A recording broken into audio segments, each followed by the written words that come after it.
Life insurance corporation में policy claims ये बहुत ही ज़रूरी होता है पॉलिसी होल्डर्स के लिए। इसके लिए वो सालों साल इंतज़ार करते रहते हैं। एलआईसी का ये क्लेम इस प्रकार से है, मैच्योरिटी क्लेम जो कि पॉलिसी कंप्लीशन होने के बाद पॉलिसी होल्डर को मिलता है। डेथ क्लेम, अगर पॉलिसी होल्डर की डेथ हो जाती है तो उसकी नॉमिनी को डेथ क्लेम मिलता है। सर्वाइवल बेनिफिट क्लेम, मोनिविक पॉलिसी में पीरियडिकल पेमेंट्स 5 साल में, 4 साल में, साल में के अंतर में ये मिलते रहता है। सम एश्योर्ड का certain percentage of money will be paid back to the policy holders. इसको सर्वाइवल बेनिफिट क्लेम बोलते हैं।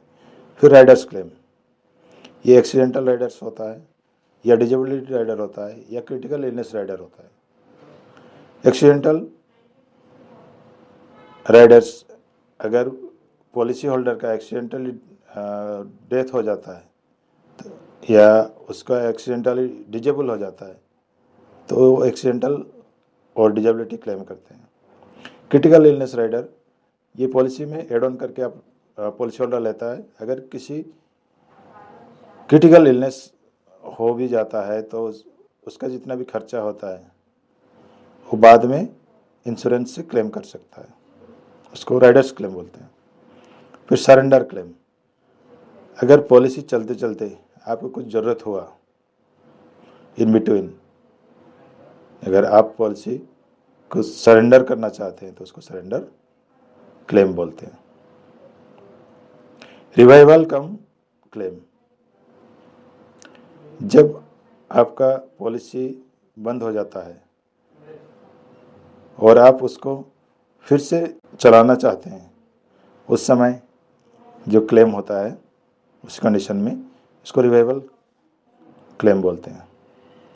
फिर एन्युटी और पेंशन क्लेम, ये एक रेगुलर पेंशन पे आउट्स होता है जिसमें पॉलिसी होल्डर या पेंशनर को पेंशन मिलते रहता है। तो आइए देखते हैं विस्तार से मैच्योरिटी क्लेम का प्रोसेस क्या है। आपका पॉलिसी टर्म कंप्लीट करता है, उसके बाद एलआईसी आपको इंटीमेशन सेंड करता है एसएमएस के थ्रू, या आपको व्हाट्सएप के माध्यम से सेंड करता है या आपको मेल करता है। उसके बाद policy holder submits NEFT mandate और केवाईसी जमा करना होता है। उसके बाद डॉक्यूमेंट वेरिफिकेशन होता है, पेमेंट प्रोसेस होता है और amount credited to the bank account of the policy holders. यह मैच्योरिटी क्लेम का प्रोसेस है। डेथ क्लेम का प्रोसेस, डेथ क्लेम तो 2 तरह का होता है, एक नॉर्मल डेथ क्लेम और accidental death claim. Normal death claim में पॉलिसी होल्डर का डेथ होता है, नॉमिनी एलआईसी ब्रांच को इंटीमेट करता है। नॉर्मल या एक्सीडेंटल भी हो, नॉमिनी एलआईसी ब्रांच ऑफिस को इंटीमेट करता है। जो भी ब्रांच में आपका पॉलिसी है उसी ब्रांच को इंटीमेट करना पड़ेगा कि पॉलिसी होल्डर का डेथ हो गया with application and death certificate of the policy holder. फिर एलआईसी ऑफिस से आपको क्लेम सबमिशन फॉर्म्स मिलता है, जो फॉर्म को आप फिलअप करके सबमिट करते हैं with death certificate, policy bond, nominee का आधार कार्ड, नॉमिनी का केवाईसी डिटेल्स, नॉमिनी का बैंक अकाउंट और एडिशनल डॉक्यूमेंट्स। अगर एक्सीडेंटल डेथ होता है तो एडिशनल डॉक्यूमेंट्स लगता है, जैसे क्लेम इन्वेस्टिगेशन रिपोर्ट होता है, पोस्टमार्टम रिपोर्ट होता है, पीएमआर रिपोर्ट होता है, इंक्वेस्ट रिपोर्ट होता है। वो सब सबमिट करने के बाद, या मेडिकल रिपोर्ट होता है, वो सब सबमिट करने के बाद क्लेम अप्रूव होता है क्लेम्स डिपार्टमेंट के जरिए। अप्रूव होने के बाद पेमेंट होता है नॉमिनी का बैंक अकाउंट में। आइए उसके बाद देखते हैं सर्वाइवल बेनिफिट क्लेम। अगर पॉलिसी होल्डर टर्म तक जिंदा रहता है और उसी बीच अगर कुछ पे आउट्स उसी पॉलिसी के टर्म्स एंड कंडीशन में है तो जो मिलना चाहिए उसको सर्वाइवल बेनिफिट क्लेम बोलते हैं। सर्वाइवल का डेट जब पहुंचता है, जैसे कि मान लीजिए मनी बैक पॉलिसी में 5 साल अंतर, 4 साल के अंतर में, या whole life money back policy में साल दर साल मिलते रहता है। तो उसी का डेट पहुंचने के बाद आपको सिस्टम जनरेट करता है पेमेंट्स। आपको आपका एनईएफटी डिटेल्स अगर पहले से दिए हुए ठीक है, नहीं दिए हुए तो एनईएफटी जमा करना पड़ेगा with KYC. LIC office NEFT details को वेरीफाई करता है और automatically credited to the policy holders bank account. Documents required, ये जो दस्तावेज जरूरी होता है क्लेम के समय, एक तो ओरिजिनल पॉलिसी बॉन्ड जरूरी होता है, मैच्योरिटी क्लेम के समय ओरिजिनल पॉलिसी बॉन्ड जरूरी होता है, एनईएफटी मैंडेट जरूरी होता है, पान कार्ड आपका, आधार और बैंक कैंसिल चेक और आपका बैंक स्टेटमेंट जरूरी होता है। डेथ क्लेम में claim form A, death certificate, original policy bond, nominee ID, bank details, medical report और ब्यूरल सर्टिफिकेशन, तो ये सब जरूरी होता है। इसके साथ साथ एलआईसी के पास बहुत सारे ऐसे अनक्लेम्ड अमाउंट है,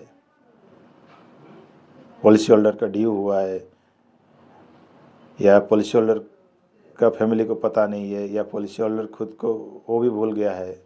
वैसे पॉलिसी होल्डर बहुत सारा अनपेड क्लेम्स पड़ा हुआ है। उसके लिए ये सब होता क्यों है? रॉन्ग बैंक अकाउंट डिटेल्स, अगर आप रॉन्ग बैंक अकाउंट डिटेल्स दिए हैं तो उससे पेमेंट हो नहीं पाता है। Policy holder not contacting LIC, policy holder कहीं दूर में है, एलआईसी ऑफिस आ नहीं पाया, कॉन्टैक्ट नहीं कर पाया, उसी केस में ये सब होता है। Nominee not aware of the policy, policy holder death कर गया लेकिन नॉमिनी को पता ही नहीं है उसकी पॉलिसी है। एड्रेस चेंज हो गया और अपडेशन नहीं किया गया, तो उसी अनुसार आपको तो क्लेम का चिट्ठी जाता ही होगा लेकिन आपको पता ही नहीं है कि आपका क्लेम मिलेगा कि नहीं। और सर्वाइवल बेनिफिट नॉट क्लेम, कभी कभी ऐसा होता है कि सर्वाइवल बेनिफिट जो मनी बैक पॉलिसी का वो क्लेम नहीं करते हैं पॉलिसी होल्डर, तो वो एलआईसी के पास रहता है, उसको भी आप क्लेम कर सकते हैं। तो अनक्लेम्ड अमाउंट जो सेटलमेंट करने के लिए जो प्रक्रिया है, अमाउंट रिमेन अनपेड और ट्रांसफर टू अनक्लेम्ड फंड, वो अनक्लेम्ड फंड में चला जाता है। कस्टमर सर्च पॉलिसी ऑनलाइन और ब्रांच विजिट करके भी उसको आप पता कर सकते हैं। सबमिट रिक्वेस्ट आप सबमिट कर सकते हैं, उसके साथ केवाईसी आपको देना पड़ेगा। वेरिफिकेशन बाय एलआईसी आपको वेरीफाई करेगा उस आपका डॉक्यूमेंट्स को, आपका रिक्वेस्ट को, उसके बाद पेमेंट रिलीज करेगा टू द पॉलिसी होल्डर्स और नॉमिनी के अकाउंट में। तो ये इसके लिए आपको क्या करना पड़ेगा, एलआईसी का वेबसाइट विजिट करना पड़ेगा। एलआईसी के वेबसाइट में एक जगह पे है अनक्लेम्ड अमाउंट, उस सेक्शन में आपको क्लिक करना है। क्लिक करने के बाद आपका पॉलिसी नंबर अगर पता है पॉलिसी नंबर मांगेगा, नहीं तो आपका पान नंबर या डेट ऑफ बर्थ मांगेगा।